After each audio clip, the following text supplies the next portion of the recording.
Katika eneo bunge la Kandara, kaunti ya Murang'a, wamepokea kwa furaha tangazo la kuongezwa kwa malipo ya kila mwezi ya majani chai na mamlaka ya majani chai nchini KTDA kutoka shilingi 25 hadi 30 kwa kilo. Hatua hii inalenga kuboresha mapato ya wakulima kupitia mageuzi yanayoendelea katika sekta ya majani chai. Mwandishi wetu Robert Gakure na taarifa hii.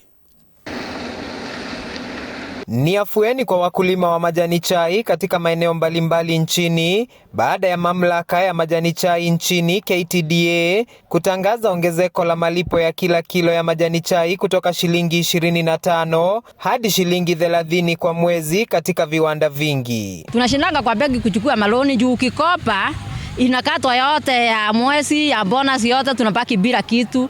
Sasa inatubidi turudi. Sasa tungetaka tuendelee kuongezewa pesa hata ifike hata kama ni 50. Hiyo tutafurahia.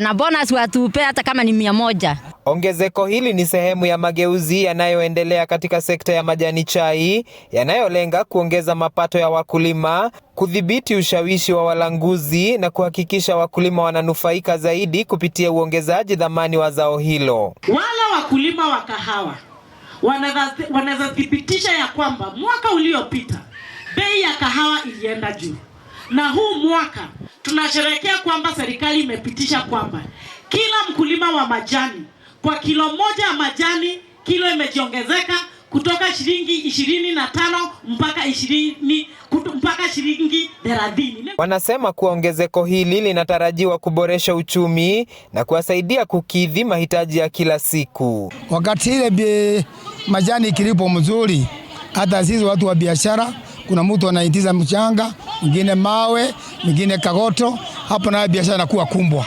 Sasa hapa mimi nikapata bei. Kwa hivyo ningeomba tu serikali iongeze hiyo, hata kama naweza kuongeza, iongeze hiyo bei ya majani. Sasa wakulima wanahimizwa kudumisha ubora wa juu wa majani chai wakati wa uchumaji ili kuhakikisha wanaendelea kupata bei bora. Robert Gakure, TV47, Murang'a.